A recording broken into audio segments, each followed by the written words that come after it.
Kalau kita lihat dari gerakan-gerakan buruh yang selama ini ada, terutama pasca reformasi gitu ya, sebelum dan pasca reformasi lah saya kira. Tapi kan gerakan buruh ini masih pasca reformasi. Saya lihat nilai implementasi nilai-nilai Pancasila itu ya belum masih jauh saya kira ya.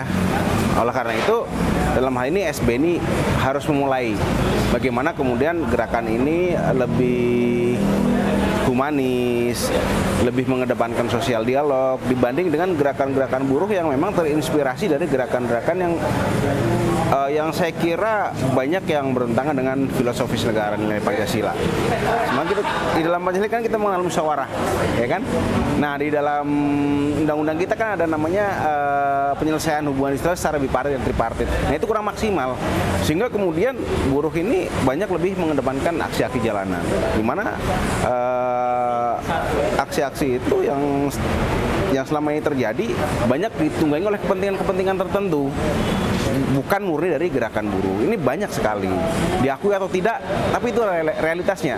Oleh sebab itu SB ini kemudian mulai mengawali dengan forum-forum FGD. Ini sebenarnya bukan diskusi publik, tapi FGD ya, karena kalau diskusi publik mungkin kita akan melibatkan banyak orang, dan itu kan tidak efektif. Yang kita undang ya ke depan akan menjadi agen-agen inilah untuk bagaimana kemudian menanamkan nilai-nilai Pancasila ini dalam gerakan buruh. Karena kan teman-teman pengurus ini mereka berasal dari serikat-serikat buruh di tingkat perusahaan dan lain-lain gitu. Ada juga memang dari teman-teman aktivis seperti itu. Mungkin itu. Apa sih yang perlu diperbaiki dalam pola gerakan buruh saat ini? Gimana? Pola yang mesti diperbaiki dalam gerakan buruh. Saya kira kita harus lebih mengedepankan sosial dialog.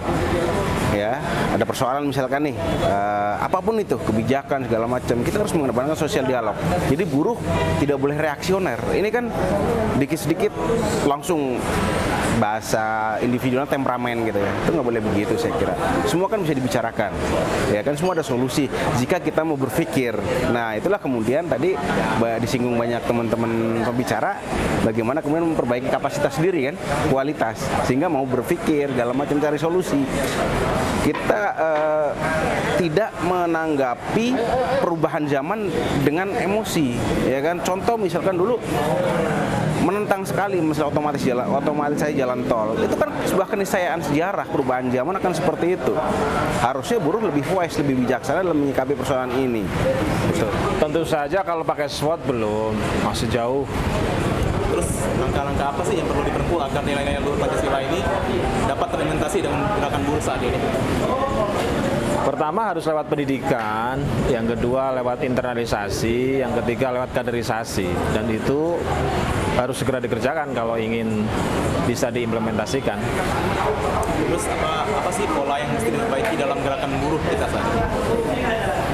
Mungkin pola rekrutmennya perlu diperbaiki ya. Selama ini menggunakan isu-isu besar, perlu ke isu-isu kecil. Yang kedua, pola perjuangannya perlu diperluas, bukan sekedar protes, tapi juga mungkin membuat semacam pendidikan atau naskah-naskah akademik. Ya, kalau berbicara terkait dengan gerakan buruh, ada satu nilai gotong royong itu yang seharusnya sudah menjadi cermin dari Pancasila itu sendiri. Terus langkah-langkah apa sih yang perlu ditempuh agar nilai Pancasila ini dapat terimplementasi dalam gerakan buruh? Ya, itu masalah fokus pada tujuan, ya, tujuan serikat buruh, bagaimana bisa mewujudkan kesejahteraan dari para pekerja, ya, para buruh. Baru setelah berbicara tentang kesejahteraan buruh, nanti sudah otomatis akan mewujud pada kesejahteraan masyarakat yang lebih luas. Jadi harus fokus pada mewujudkan kesejahteraan, dan itu dalam Pancasila ada pada sila kelima tentang keadilan sosial bagi seluruh masyarakat Indonesia. Terus bagaimana, apa sih pola yang harus mesti diperbaiki dalam gerakan buruh saat ini? Ya, pola yang harus diperbaiki menurut saya itu lebih pada fokus ya, fokus ke tujuan itu sendiri, sehingga itu nanti pada ruang aktualisasinya ya bagaimana buruh itu bisa bergerak ya pada ruang kebijakan, bisa memberikan input pada pemerintah, tapi tidak mesti harus pada demo di jalanan dan lain sebagainya. Itu salah satu cara, ya gitu loh. Tapi harus dengan cara yang lain, seperti misalnya dengan menguatkan kapasitas atau kemampuan para anggota dengan keterampilan-keterampilan, keahlian-keahlian yang lebih baik lagi. Karena tantangan buruh ke depan itu bukan hanya pada masalah kekurangan lapangan kerja itu sendiri ya, tetapi ada pada revolusi industri yang terus bergerak dan pada globalisasi itu sendiri. Apakah nilai-nilai Pancasila sudah terimplementasi dalam gerakan buruh? Saya rasa belum ya. Padahal nilai Pancasila itu kan basisnya dua ya kan. Dia gotong royong sama kehidupan kolektivitas. Nah, tapi faktanya sekarang adalah dengan Undang-Undang Omnibus Law ya kan, yang mereduksi buruh yang tadinya bekerja tetap menjadi tidak tetap kontrak ya kan, dan terus bisa semena-mena menjadi sangat ringkih ya, sangat rentan. Itu membuat kesejahteraan buruh menjadi tergadai dan tidak ada jaminan masa depan. Apa yang bisa diharapkan dari pekerja yang sejak awal sudah sadar bahwa masa depannya tidak punya?